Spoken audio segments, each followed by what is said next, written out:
Buenos días, ingeniero. Buenos ¿Me días, pueden ingeniero. escuchar bien y pueden ver mi pantalla? Sí, se ve la pantalla. Bueno, muchas gracias. Por favor, cualquier cosa me interrumpen.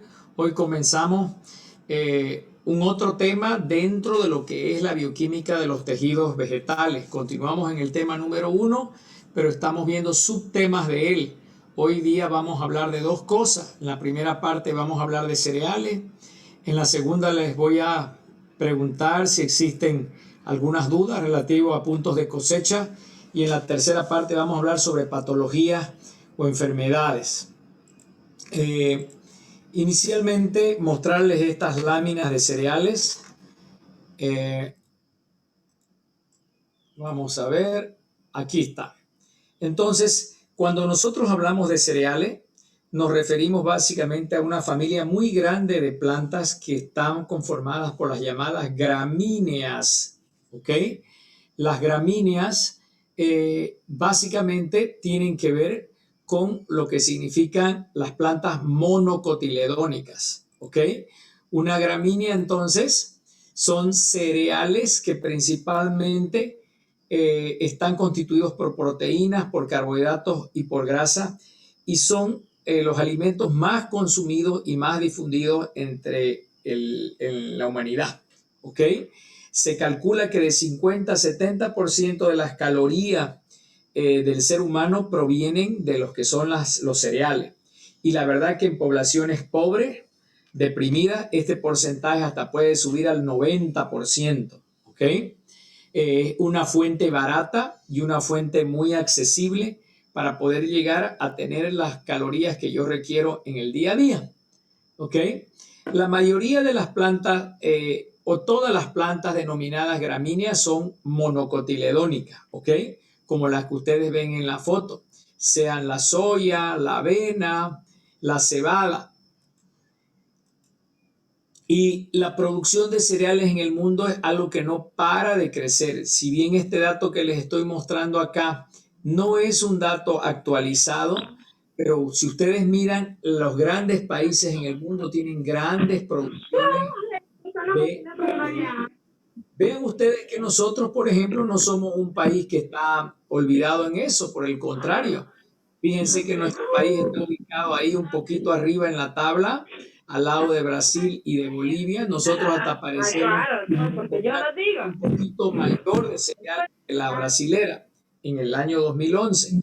Pero los países líderes en la producción de cereales, tales como por ejemplo Uruguay, México, el propio Estados Unidos ahora, son países que producen esto que se llama también commodities. ¿Ok? Commodity, por favor, hay alguien que está con su micrófono habilitado, se lo puede inhabilitar.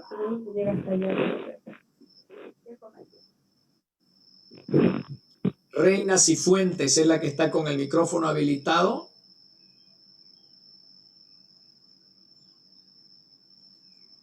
Ok. Entonces, les decía que lo que nosotros tenemos es, tenemos una producción muy grande de cereales en el mundo entero que también hace que los países se autoabastezcan o también dependan de otros. Bolivia, por ejemplo, pese a que tiene una producción buena de cereales, pero no es autónoma, por ejemplo, en la producción de trigo. Bolivia importa grandes cantidades de trigo cada año para poder abastecer el consumo tradicional de harina y de fabricación de pan. Nosotros no tenemos una cantidad fuerte, ¿ok? Decirles también que la estructura de un grano de cereal es una estructura típica, que es la que ustedes ven en pantalla. Esta estructura, la estructura típica, básicamente está compuesta de tres grandes partes, ¿ok? Un cereal monocotiledónico tiene lo que nosotros llamamos el embrión, que es esta parte menor en el área que se reconoce, que es la parte reproductiva del cereal. Está subdividida por los puntos que ustedes ven acá. Lo más importante acá es la radícula, la plúmula ¿ok? Y el escutelo o el cotiledón, ¿ok? Esto constituye el germen, es el más activo de todo el grano de cereal. Como les digo, constituye la parte reproductiva, contiene gran cantidad de vitamina E y también contiene la mayor cantidad de proteína y de lípidos. La proteína siempre está con las grasas. La segunda parte y la más grande de todas, esta que estoy acá apuntando, es la que nosotros denominamos el endosperma o endospermo, es lo mismo. El endosperma es principalmente el que está constituido por los almidones, ¿ok? Y los almidones en sus diferentes formas de estructura, sean la amilosa y la amilopectina. El grano generalmente vale por el aporte que da esto, que es el endosperma, y ocupa la mayor cantidad del grano. Y la parte externa, digámosle así, o las cutículas internas, es decir, hablo de las paredes internas y las paredes externas, es lo que nosotros llamamos la capa aleuronal, ¿ok? O la aleurona. Está constituido por capas del pericarpio, del endocarpio y la llamada testa, que es la capa interna. Eso es lo que constituye los tres grandes tejidos de lo que es un grano de cereal. El grano de cereal, por lo tanto, si ustedes miran mi dibujo que está a la derecha, otra vez lo repito, está formado por esta pequeña área interna que se llama germen, ¿ok? Germen, muy rica en la composición de proteínas, lípidos y mucha vitamina, ¿ok? La parte del endospermo, que es esta parte blanda, y la parte externa o de las capas, que está formado por la cáscara externa, por el pericarpio y hasta por la testa. Esto, de forma general, se le llama salvado, ¿ok? Cuando ustedes escuchan hablar de salvado de trigo, salvado de arroz, o afrecho o afrechillo, que también le llaman vulgarmente, se refiere a estas capas externas del grano. El grano siempre pasa un proceso que le llaman pulido, y el pulido significa sacarle las capas externas o el salvado, ¿ok? Entonces, ese salvado contiene una especie, mejor dicho, esa capa externa es un jollejo, una cascarita, ¿ok? Que está formado por el pericarpio, el endocarpio, ¿ok? Y entonces esa envoltura que protege a la parte amilácea o endospérmica del grano, básicamente constituye mucha fibra, mucha celulosa, ¿ok? La celulosa, acuérdense ustedes que nutricionalmente hace parte de las fibras insolubles que consume el ser humano o debe consumir por efectos benéficos en la dieta.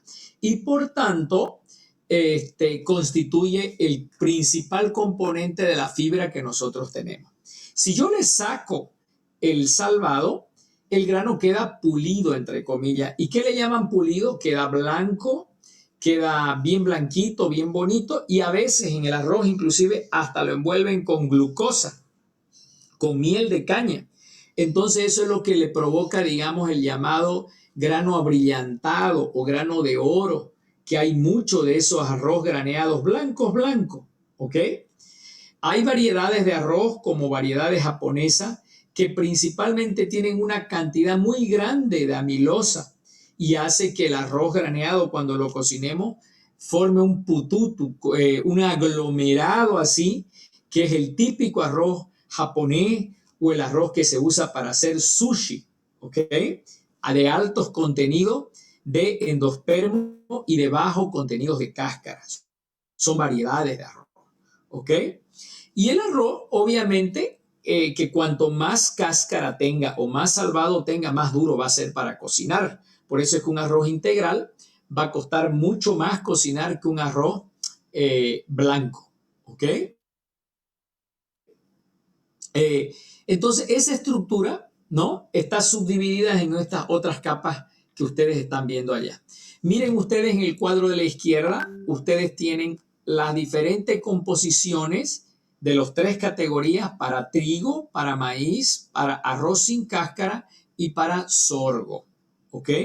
Vean ustedes, por ejemplo, el salvado, como el mayor constituyente del salvado está en el trigo. ¿Ok? Pero eso. Y el germen en su mayor cantidad se encuentra en el sorgo. ¿Ok? Y el endospermo, que es el componente amiláceo, prácticamente existe en todos por igual. ¿Ok? Obviamente estamos hablando de forma general, pero cada grano de cereales tiene una composición específica y diferente. Se me ocurre, por ejemplo, hablarles del famoso trigo sarraceno. Si ustedes leen un poco, ahorita está muy de moda.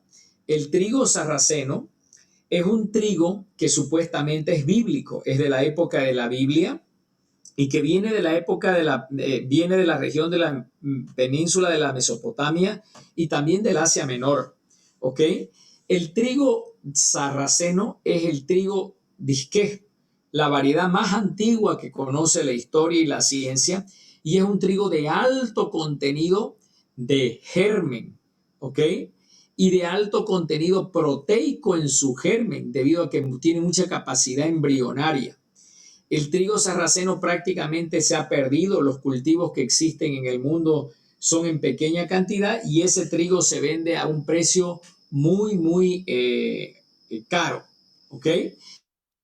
Las personas que les gusta la alimentación saludable, las que prefieren comidas orgánicas y no industrializadas, no procesadas, buscan el trigo sarraceno. Para que tengan una idea, un kilo de harina de trigo sarraceno puede estar en torno de unos 8, 9 dólares. En cambio, el kilo de una harina blanca de un trigo tradicional aquí en Santa Cruz está en torno de $1, digamos, 7 bolivianos. ¿Ok? Eso es lo que cuesta un paquete de trigo aquí en Santa Cruz y el otro cuesta 7, 8 veces más. ¿Ok? Entonces, hay otros trigos muy famosos como la espelta, por ejemplo. La verdad no es un trigo. Le llaman como si fuera un trigo, pero no es un trigo. Es el cereal por naturaleza también de la Biblia. La espelta es un cereal parecido al trigo, medio ácido, y que inclusive se hacían los panes ácimos que dicen en la Biblia, se hacían con espelta. No se hacían bien con trigo. También alto contenido de grasa, alto contenido de proteína y se considera un bocadillo completo en términos de proteína. También ustedes pueden comprar espelta o harina de espelta. Aquí no hay en el mercado, pero en el exterior se vende y también a precios caros. ¿Ok? ¿Por qué? Porque son granos muy antiguos que se han ido perdiendo en el tiempo. ¿Ok?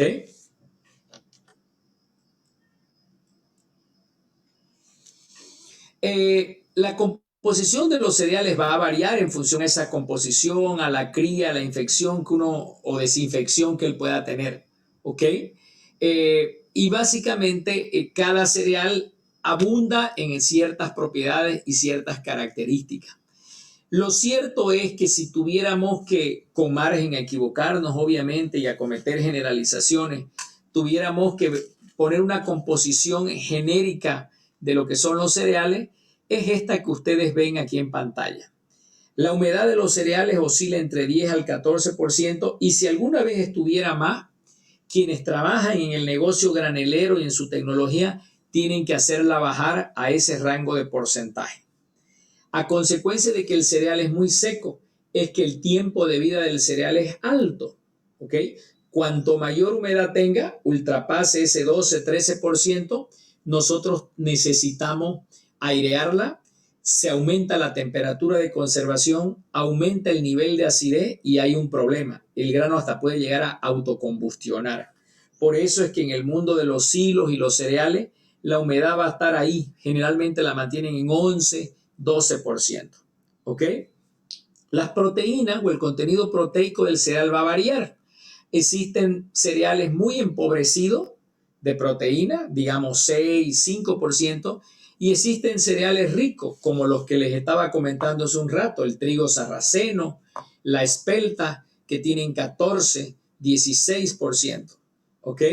Hay un cereal muy famoso en Bolivia, no lo producimos, pero llega aquí, inclusive se hacen panes, ahora la gente está prefiriendo panes de eso. Eh, eh, no me acuerdo el nombre. Eh, Produce una harina un poquito amarga, es media amargona.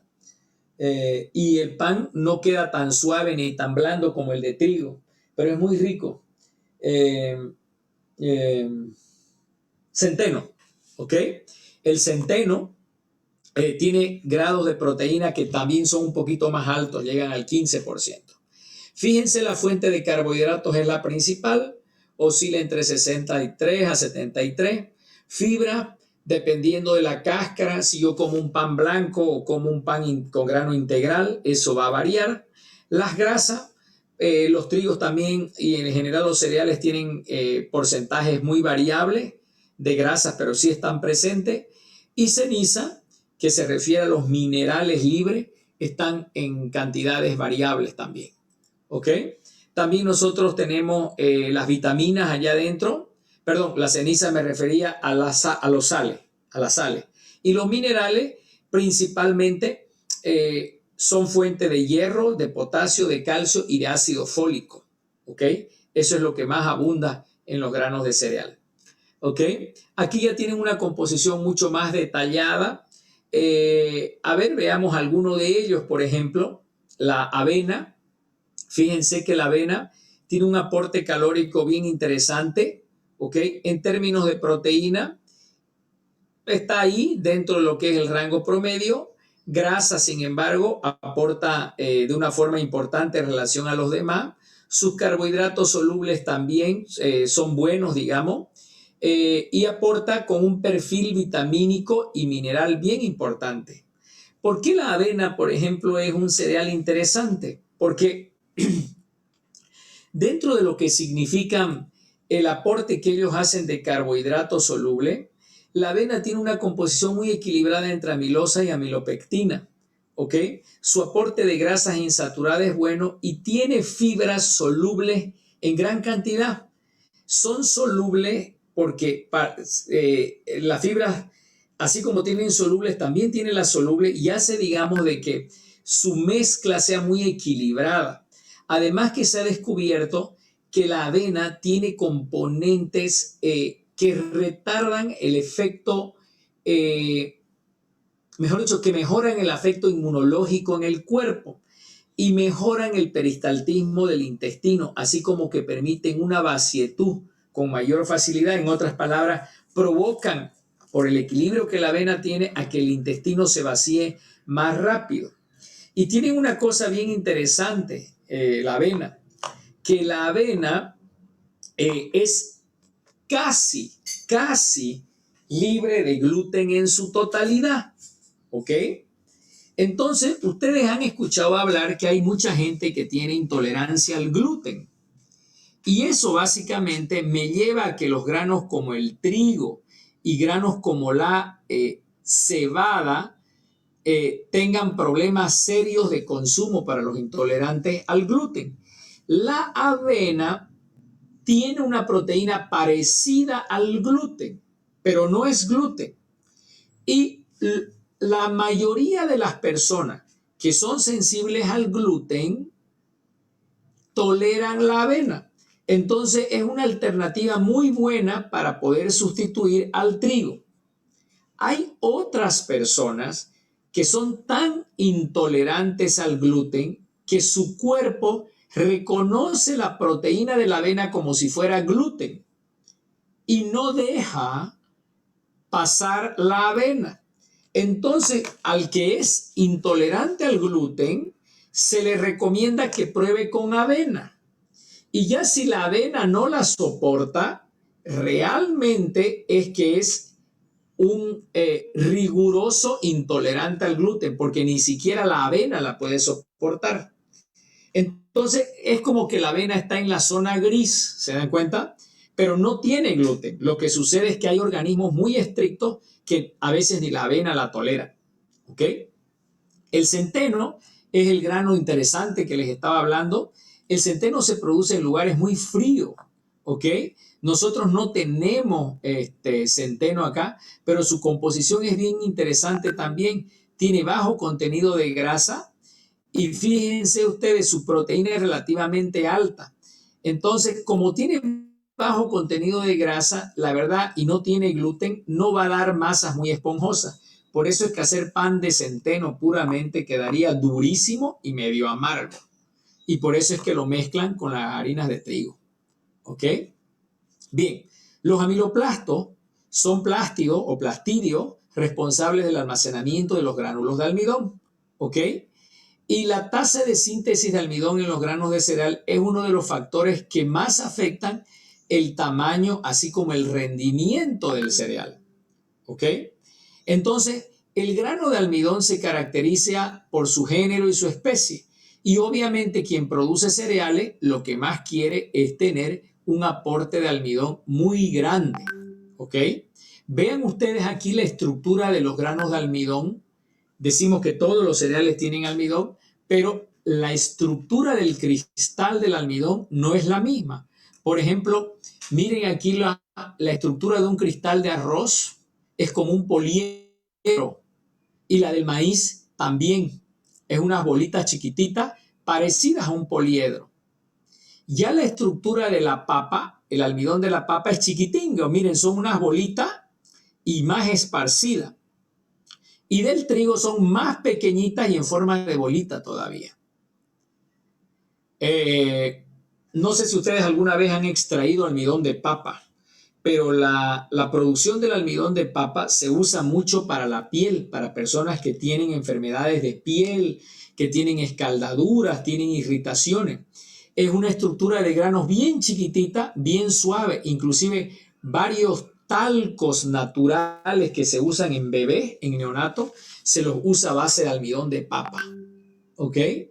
Ya los almidones de arroz y los almidones de maíz ya son almidones más, digamos, más pegajosos en su estructura, forman estructuras más chiclosas, ¿ok? En el caso del maíz, por ejemplo, la estructura del almidón del maíz, al ser tan suelta, permite muy fácilmente hidrolizarlo y romperlo a glucosa y fructosa. En otras palabras, el almidón de maíz es la fuente principal en el mundo para producir azúcares, glucosa y fructosa, ¿ok? Que es un sucedáneo a la miel. Se llama HFCS, ¿ok? Lo voy a anotar. Lo que es producido por esto se llama HFCS,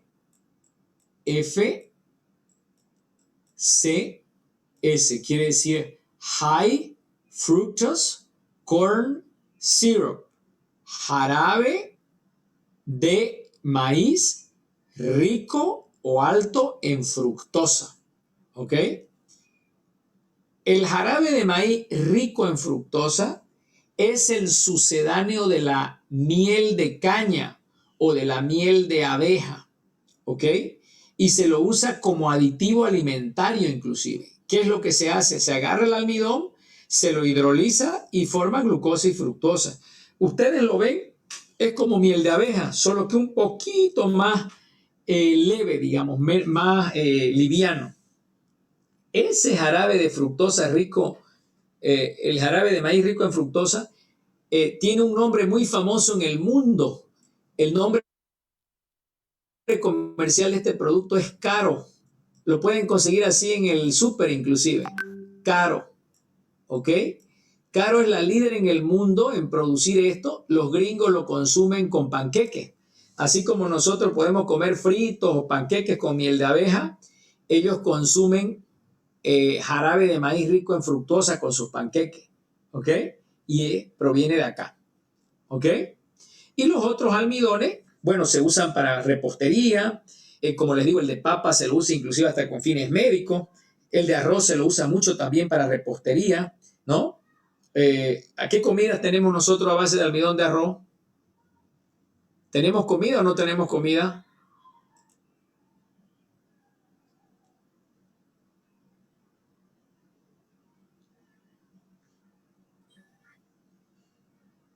¿Me escuchan? Aló, aló. Sí, se escucha, Sí, ingeniero. ingeniero, se le escucha. Ok, pregunté qué comida tenemos a base de almidón de arroz.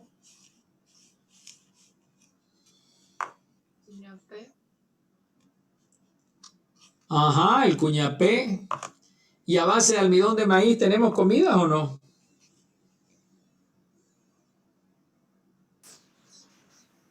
Las arepas. Las arepas.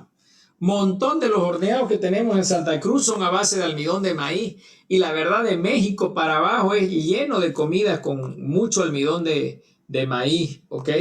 En otros lugares, en Centroamérica, hay el almidón de arroz. En otros se usa la papa, el almidón de papa también y el de trigo. O sea, que básicamente es la harina de trigo, ¿ok?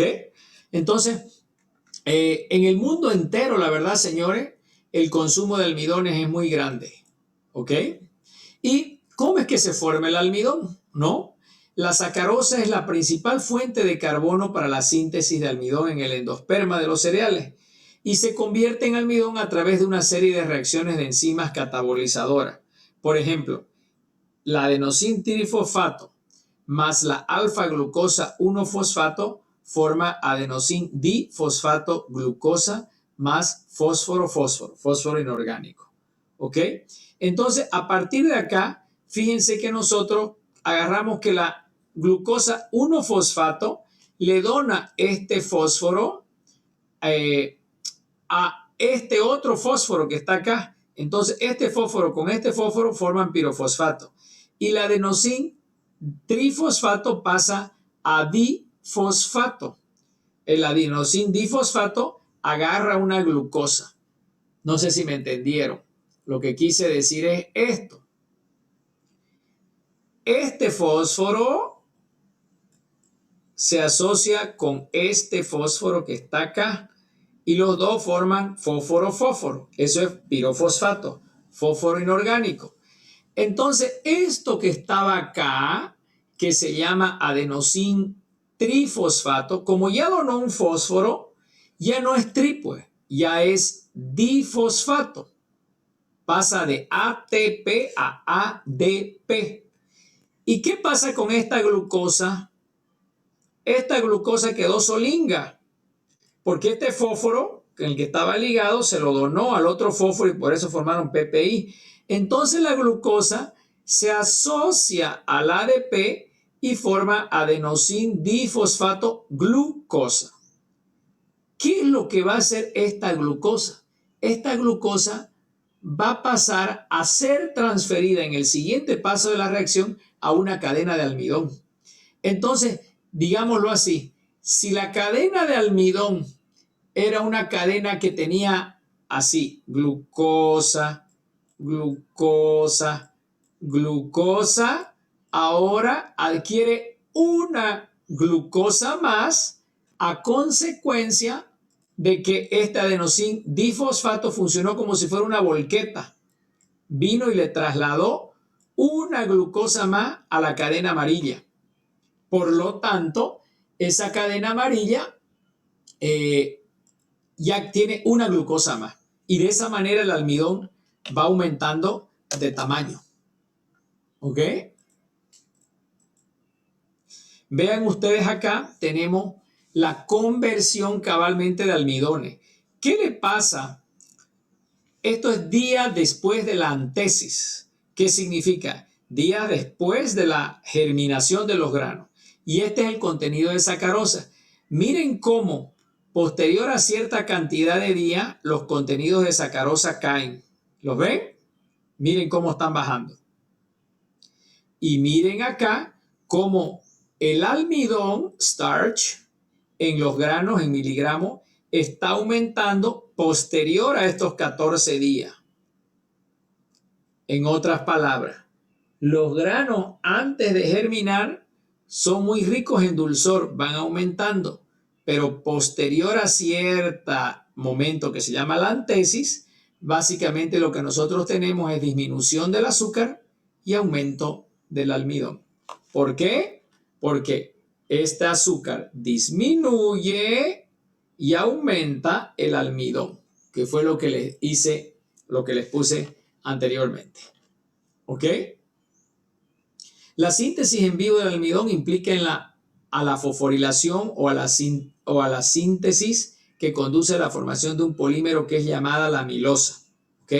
Y una vez que entra en el endospermo de sacarosa, se convierte en el punto de partida para la síntesis de más amilosa. En otras palabras, mediante la fosforilación nosotros vamos formando amilosa. ¿Ok? Por lo tanto, la sacarosa en la presencia de la uridina, con esta enzima que es una glucosiltransferasa, nosotros formamos uridina difosfato glucosa más fructosa 1-fosfato. O glucosa 1-fosfato en la presencia de ATP, la reacción que vieron anteriormente, forma ADP-G, glucosa más pirofosfato. Fíjense que la uridina difosfato o la adenosín difosfato lo que hacen es trasladar glucosa. ¿A dónde trasladan glucosa? A las cadenas de almidón. ¿Ok? ¿Y de dónde? Del azúcar, sea de la sacarosa o sea de la glucosa. Por eso es que cuanto más pasa el tiempo, los cereales se tornan más duros, más almidonáceos. Un choclo tierno, por ejemplo, ¿por qué a la gente le gusta hervir choclo y comer hervido el choclo, ponerle mantequilla, otros lo salan y lo comen así? O hacen tamales la gente con el choclo fresco, porque es muy rico en dulzor. Los granos de choclo, de choclo fresco, tierno, son muy ricos en dulzor. Pero si ustedes lo dejan en la planta, en la mazorca, eso se va a convertir en maíz, ¿no? En los choclos, las mazorcas, dan maíz y los granos de maíz se amarillean. Y esos granos de maíz son los que pasan por los molinos y los convierten en harina de maíz, que ya no tiene el dulzor que tiene el choclo que nosotros comemos hervido a la olla. ¿Ok? Entonces, la síntesis de almidón pasa por dos cosas. Por la amilosa y la amilopectina que se sintetizan simultáneamente. ¿Ok? Y ambas van aumentando en cantidad. ¿Ok? Ahora, ¿cómo es que algunas forman amilosa, otras forman más amilopectina en el gránulo? Eso no se conoce bien a ciencia cierta cómo es que sucede. Pero la cuestión es que lo que ustedes saben es cierto en el sentido de decir una amilosa, una cadena de amilosa va haciendo ramificaciones de amilopectina, así. Y de esta forma se van formando los gránulos de almidón. Las cadenas de amilosa son las más largas, llamémosle así, la espina vertebral, ¿ok? Y las cadenas de amilopectina son las más chicas que parten de la cadena de amilosa, ¿ok? La proporción entre amilosa y amilopectina no es obviamente igual. La amilosa está en mayor cantidad, puede llegar a constituir hasta un 70% y la amilopectina en menor cantidad. Lo que se sabe es que la propiedad de absorción de agua de este componente está dado por la unión entre estas dos. Aquí se forman sitios donde se acumula el agua en gran cantidad. Y el agua que se acumula en estos sitios, en la unión de ambas, se inmoviliza. ¿Ok? Este proceso de inmovilización es el que se denomina gelificación. Y el proceso de gelificación se hace importante en la medida en la que cada almidón tiene temperaturas de gelificación importantes y tiende a formar geles con diferentes niveles de atrapamiento de agua y de dureza. Entonces, dentro de lo que es la tecnología de alimentos, la propiedad de formación de geles, de cantidad de agua que de atrapamiento y de consistencia en el atrapamiento, dureza que atrapa el almidón, es lo que básicamente los hace diferentes a unos de otros. Hay almidones que gelifican rápido a temperatura tibia al ambiente, desde 55 60 grados. Hay otros almidones que gelifican lentos, ¿ok? Y eso significa temperaturas más altas y más tiempo, ¿ok? Entonces, eso es lo que le da a los almidones diferentes propiedades, ¿ok? Pero no se sabe en la bioquímica por qué las glucosas prefieren a un lugar y por qué a otro. En términos de cuerpos proteicos, podemos decir que los cereales tienen proteínas de almacenamiento situadas en el endospermo del almidón de cereal, es decir, entre el germen y el almidón, ¿ok? Mientras que los cuerpos proteicos en el endospermo solo tienen una estructura granular homogénea desprovista de inclusiones. En otras palabras, digamos que la proteína se encuentra protegiendo al germen.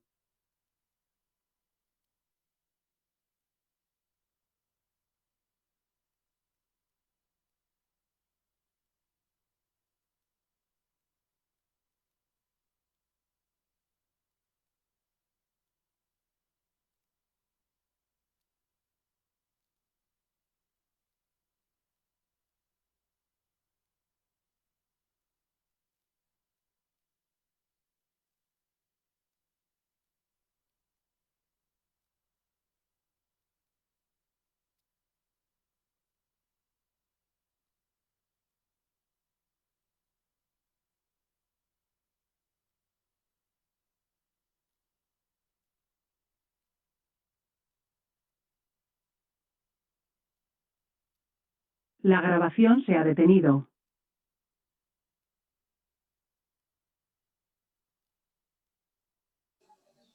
¿Qué pasó? ¿Se cortó? Parece. Sí, parece que el ingeniero se salió. Sí, se salió.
¿De la pantalla? Se quedó congelada cuando usted estaba hablando.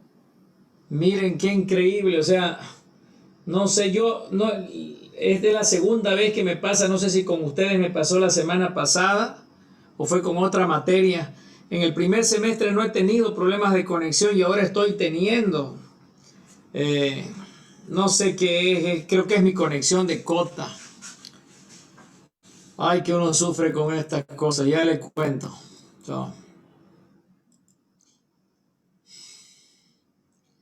¿Qué costar? Bueno, estaba hablando de cereales, vamos a ver, espero que no se me corte ahora. Por favor, si ustedes escuchan que se lentifica, me dan una alerta, ¿ok? Está bien, Inge. Bien, entonces estaba hablándoles de los cuerpos de proteínas, ¿ok? Entonces las proteínas vegetales son subclasificadas en estas categorías que ustedes ven acá. Las albúminas, que son acuosolubles, las globulinas, que son solubles en sal, las prolaminas, que son solubles parcialmente en etanol, y las glutealinas, que se disuelven en álcali, en medios de pH elevado. ¿Ok? La verdad que esa es una forma de clasificarla funcionalmente, de acuerdo, digamos, a la solubilidad. En términos nutricionales, todas las proteínas son de alto valor, ¿ok? Claro que nunca como las proteínas animales, porque las proteínas vegetales tienen un bajo nivel de coeficiente proteico que se llama, que quiere decir que se asimilan en menor porcentaje que las proteínas animales. Pero las proteínas funcionalmente no son iguales. En otras palabras, nutricionalmente todas las proteínas valen lo mismo en cereales, pero funcionalmente no. Funcionalmente quiere decir para fines tecnológicos. Para fines tecnológicos, las que más valen son las glutealinas y las albúminas, ¿ok? En ese orden, principalmente las glutealinas por la capacidad que tienen de formar en emulsión y que es un tema que vamos a ver más para el final del semestre, ¿ok? Entonces, las proteínas de almacenamiento, les decía que sean hidrosolubles o insolubles, siempre se encuentran en el endospermo, ¿ok? Y se asocian a 3 etapas del desarrollo. Uno, al cambio, por ejemplo, de la síntesis de proteínas de semillas de poco almacenamiento, a un incremento en la tasa de acumulación del ácido ribonucleico y a un aumento del nivel de la transcripción del ácido ribonucleico mensajero. En otras palabras, las proteínas están asociadas al desarrollo de la planta y sobre todo a la germinación. Deberíamos entender que cuanto más actividad germinativa existe en la semilla, mayor cantidad de proteína. ¿Ok? Los lípidos hacen parte de las membranas intracelulares. ¿Ok? Se encuentran generalmente en los esferosomas y se almacenan como gotículas, ¿ok? Entonces, generalmente nosotros encontramos ácidos aquí, en esta parte perimetral interna en los almidones, ¿ok? Y sobre todo aquí, en esta parte germinativa donde están las proteínas. ¿Ok?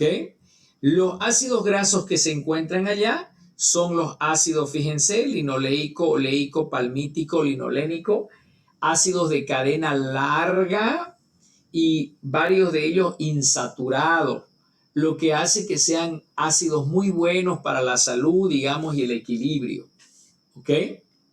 Del organismo, para equilibrar con los ácidos saturados que nosotros tenemos límites de consumo en nuestra dieta. ¿Ok? Recuérdense que nuestra dieta no debe consumirse más de 30% de grasa y de estas no más del 5% saturada. El otro 25% tendría que ser insaturado, así como la de los granos. ¿Ok? La germinación es importante en los procesos sobre todo de malteado que se denomina la formación de la malta. ¿Ok? Y la germinación depende de cierto grado de degeneración del almidón. La germinación antes de la cosecha del trigo reduce el rendimiento del grano, el rendimiento de la harina y la calidad de la harina. ¿Ok?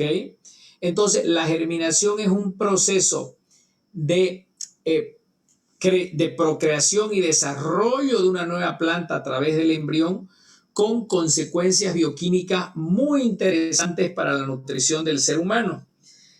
Con Diana Echegaray ustedes van a coordinar una práctica de germinación que van a poder hacer desde su casa, ¿ok? Ella se las va a explicar luego. Y es algo bien facilito para poder ver la actividad del embrión que van a tener. Este proceso de germinación sucede en estas fases que ustedes ven acá, ¿ok? El embrión básicamente comienza a aumentar su actividad y libera giberalina, ¿ok? Las giberalinas son unas inductoras de los genes en las capas neuronales de la neurona. Y esto básicamente me lleva a estimular la producción de enzimas hidrolíticas. Se comienzan a producir cualquier cantidad de enzimas y que me llevan básicamente a actuar sobre los materiales de reserva existentes en el endospermo. Entonces, de aquí del endosperma se liberan nutrientes y estos nutrientes son absorbidos por el embrión. En otras palabras, en este embrión comienzan a desarrollarse procesos bioquímicos de formación de otra sustancia que son las sustancias que me llevan básicamente a entender que comienza a aumentar el ápice de la radícula. Aquí comienzan a aparecer unos pelitos, la testa se abre, las capas externas se abren, este cotiledón se parte hasta que nace una nueva planta. Y ese es un proceso inducido, fíjense, por estos genes que básicamente me llevan a la producción de más enzimas que me llevan a la producción de nutrientes. Entonces, cuando uno come un grano germinado, uno está comiendo nutrientes vivos en alta calidad y en alta cantidad. ¿Ok? Por eso es que está tan de moda germinar granos para poderlos consumir. ¿Ok? El gránulo de almidón de trigo es atacado por ciertas enzimas de alfamilasa y la hidrólisis de almidón por alfamilasa es caracterizada por endoescisión de la amilasa y la amilopectina. En otras palabras, se van rompiendo ambas. ¿Ok? Entonces, fíjense aquí ustedes tienen la actividad de la alfamilasa, ¿ok? Y cómo la alfamilasa en los periodos de germinación, ella va aumentando y luego va disminuyendo. ¿Ok?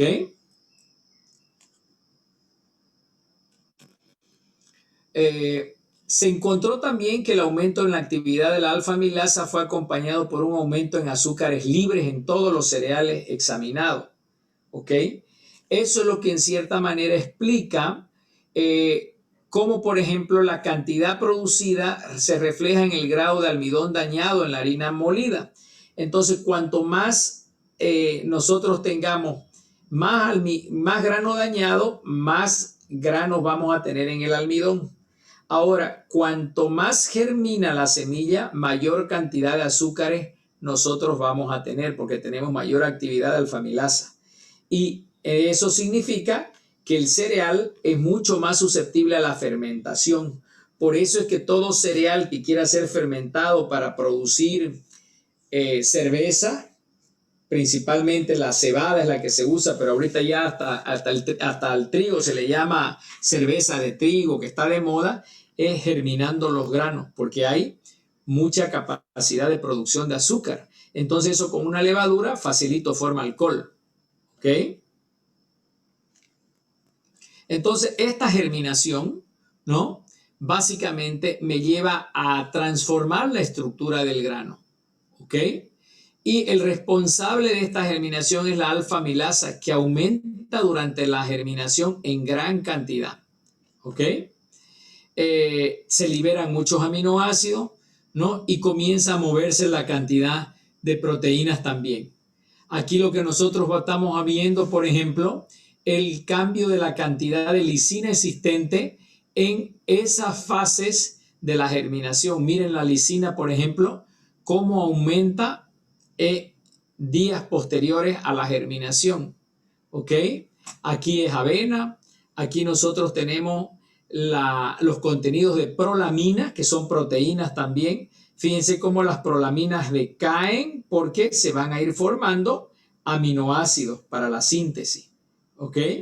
Posteriores a la germinación.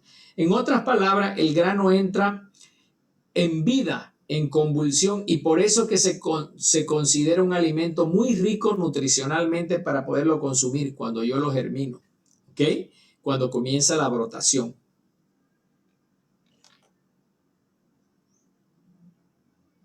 Ácidos grasos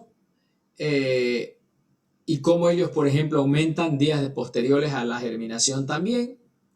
Una maravilla, ¿ok? Bueno, en esta parte lo que queremos destacar es que los cereales son almacenados básicamente en silo, ¿ok? Y almacenar cereales en trigo es una tecnología muy interesante porque básicamente tengo que conservar sus cualidades de cereal. Y esto significa bajarle la humedad principalmente, ¿ok? Y mantenerlos en silos que son aireados, ¿ok? La humedad no se puede bajar tanto porque si se baja mucho también el grano se quebra. Y si el grano se quebra, aumentan las actividades de la alfa-amilasa que les explicaba y entonces comienzan a producirse azúcares. Y si se produce azúcares, el grano fermenta más rápido, mucho peor con el calor, ¿ok? Aquí ustedes tienen equipos transportadores. Ven aquí esto que está arriba que parece como una pasarela. En el fondo no sirve de pasarela, sino es un transportador de grano que se llama Redler. Este Redler lo que hace es transportar por aquí arriba los granos. De aquí se abren unas escotillas y el grano cae. ¿Ok? Fíjense que aquí hay unas flechas que es los temas de aireación de los silos. ¿Ok? Esto que ven en la foto de arriba ya es un transportador parcial del grano. Este señor lo que está haciendo, fíjense, es paleando los granos. Él los está echando de acá, de la montaña de granos aquí, y este aparato los transporta, los sube y los lleva a esta especie de ciclón que es el que los embolsa. ¿Ok? Es un transportador parcial de grano.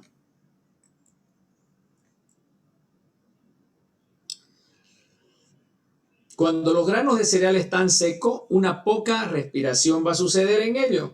Pero si la humedad contenida en la semilla se eleva, por ejemplo, a 14%, se va a incrementar la respiración de los granos. Entonces, ese calor latente va a estimular a más calor y ese calor va a estimular a la formación de las alfa-amilasas con la liberación de azúcar y consecuente fermentación. ¿Ok? Otro problema importante que existe al aumentar la humedad y el calor es lo que está relacionado a los fenómenos de crecimiento de insectos, ¿ok? Y también se puede dar desarrollo microbiano con humedades muy altas con la consecuente fermentación del grano, ¿ok? Miren, se reportó un crecimiento o una bajada de 10 grados, resultó en un 3% de cambio en la humedad relativa del ambiente por encima de una humedad relativa de rango de 40 a 90. ¿Esto qué quiere decir? Que por cada bajada de 10 grados, nosotros mejoramos la humedad relativa en 3% en los granos, ¿ok? Y por lo tanto, esto básicamente me lleva a tener humedades controladas. ¿Eso es importante? Claro que sí, sobre todo para el grano que va a ser usado como semilla, porque un grano que yo quiero usarlo como semilla, yo no quiero que germine en un almacén, en una bodega. ¿Se dan cuenta? Entonces lo que yo hago es los granos que son semilleros los guardo inclusive, entre comillas, en aire acondicionado. ¿Qué es eso? Lugares refrigerados con temperaturas no mayor a 15 grados y de alta humedad controlada. Porque yo no quiero que el grano germine, yo lo quiero usar para semilla, ¿ok? Y el grano que no va a ser para semilla, va a ser para producción de almidón o aceite o harina o lo que fuere. También hay que tener cuidado, aunque ya no se usa la refrigeración. Entenderán ustedes que almacenar toneladas y toneladas es muy caro, pues, ¿no? Bueno, acá estamos viendo el equilibrio entre lo que es la actividad de agua y el contenido de humedad en el ambiente, ¿no? Y fíjense ustedes que es proporcional Por ejemplo, esta curva de acá, la de los puntitos negros, es a 50 grados. Entonces, a 50 grados, generalmente nosotros tenemos una actividad de agua un poco menor en relación a alcanzar el equilibrio del ambiente. Y en la medida que nosotros bajamos la temperatura a 40, 30 grados, nosotros tenemos una actividad de agua, la búsqueda de un equilibrio con el contenido de humedad en el ambiente un poco más alto en relación a la actividad de agua.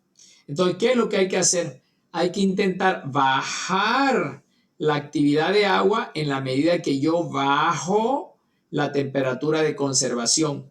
De esa manera, yo voy a obtener a temperaturas menores de conservación, voy a tener un equilibrio más rápido entre la actividad de agua y la humedad del ambiente.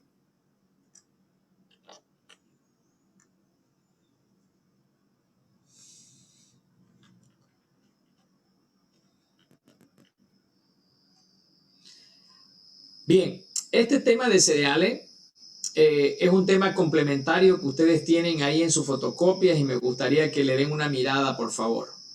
Si hay algún comentario, alguna duda que quisieran hacer.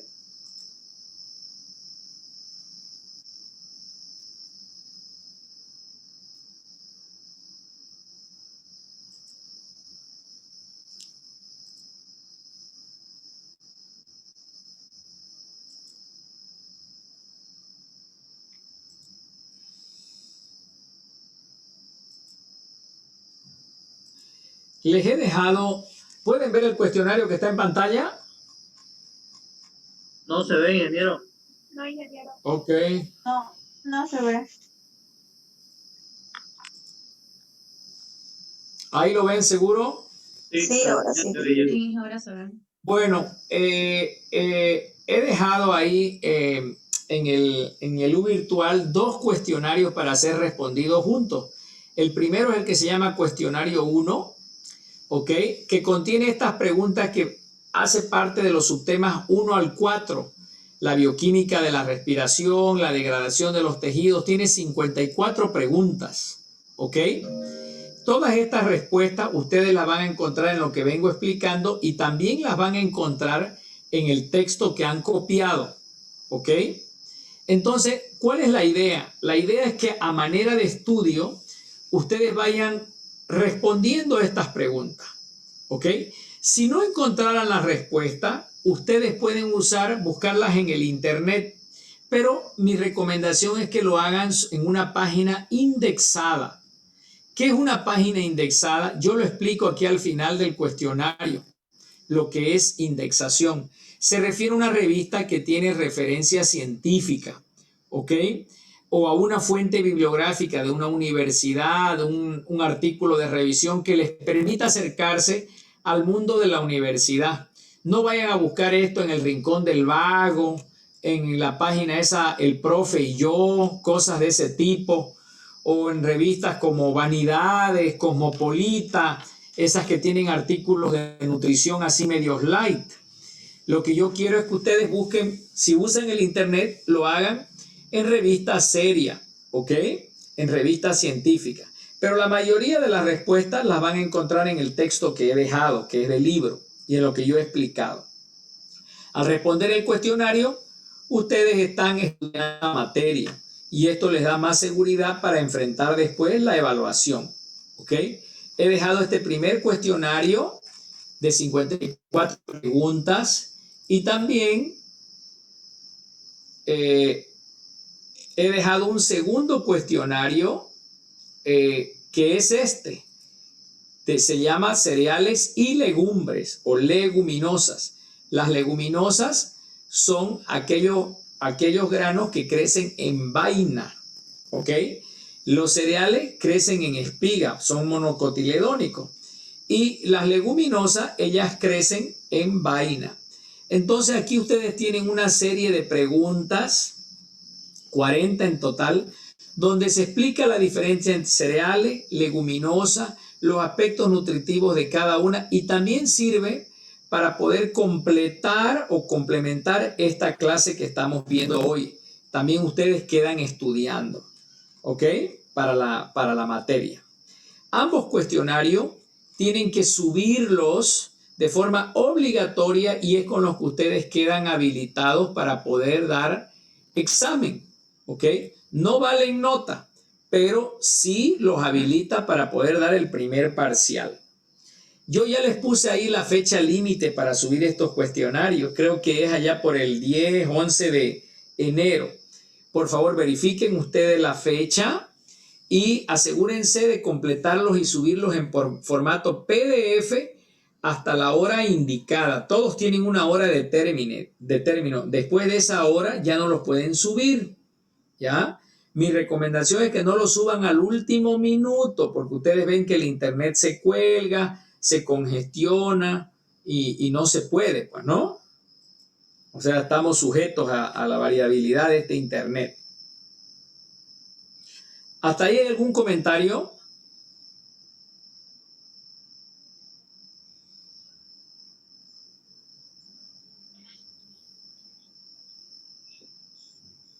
Todo claro. Ya, Ingeniero, una pregunta. adelante. ¿Esto por Word lo podemos hacer o es escrito a mano? Indistinto, como a usted le resulte más cómodo, pero cuando me lo sube la respuesta, el cuestionario, que esté en PDF.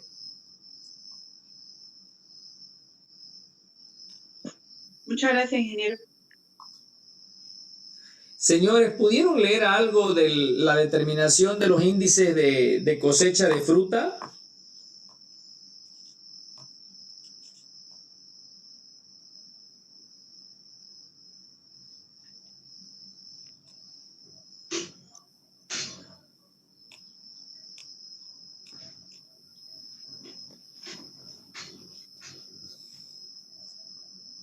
¿Pudieron leer algo? Sí, ingeniero. Ok, Albert, ¿usted y cualquier otro compañero tienen alguna duda? ¿Quisieran que yo aclare alguna cosa que está ahí?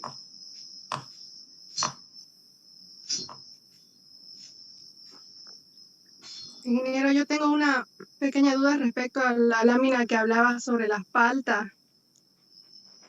Ok. Leí que cuando, o sea, de la palta hablaban en el punto de cosecha, decía que, bueno, cosecha después de alcanzar la maduración fisiológica, pero lo que mi duda está en el punto que decía, para transportar a grandes distancias hay que cosecharlos en fase preclimatérica. O sea, de ahí siguen madurando hasta alcanzar la madurez fisiológica, así ya arrancados en la... Sí. ¿Me entiende mi duda? Entiendo. La fase preclimatérica se denomina de la madurez comercial, solo que la madurez comercial, solo que la madurez fisiológica sucede desde antes del climaterio y desde que la palta encierra un cierto tamaño. Entonces, usted no va a esperar a que, sabemos que la palta la va a cosechar en verde, entre comillas, siempre en verde, pero antes de que comience su cambio fisiológico. ¿Y cuál es la fase preclimatérica? Cuando ella alcanza una... Ingeniero, se le escucha entrecortado. Se le escucha entrecortado, ingeniero.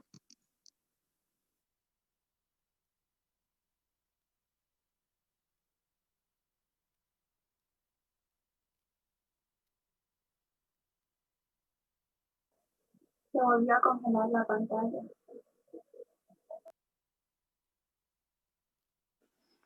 Veo que sigue en la reunión, pero el ingeniero, a ver, esperemos un ratito.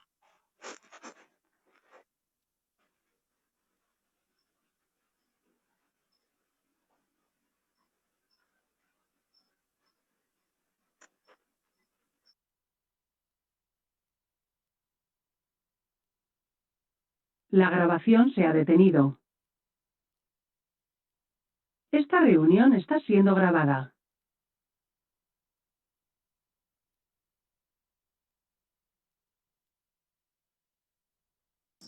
Hola muchachos. Ingeniero, lo volvemos a escuchar. Sí, ingeniero. Otra vez Se cortó nuevamente. cosechar en el preclimatérico significa antes de que aumente la intensidad respiratoria, ¿ok? Cuando el producto alcanza una leve disminución de la respiración, todavía está en la planta, ahí se cosecha. ¿Y cómo se lo hace eso? A veces determinado mediante análisis de respiración. La palta alcanza su tamaño máximo, está con un verde brillante y antes de que comience a adquirir un verde opaco, ahí se la cosecha. Y termina luego, o sea, entonces en ese momento termina de adquirir luego, ¿no? Su color opaco, como usted decía, antes de que lo adquiera, y luego lo termina de adquirir, entonces. Porque ese verde opaco usted sabe que se va a transformar a verde, perdón, ese verde brillante se va a transformar en verde. El árbol es verde brillante.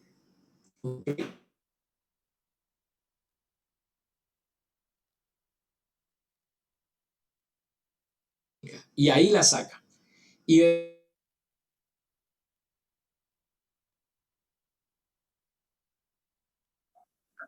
Ingeniero, se está cortando. Sí, ingeniero, se escucha entrecortado. Ingeniero, no se le entiende nada.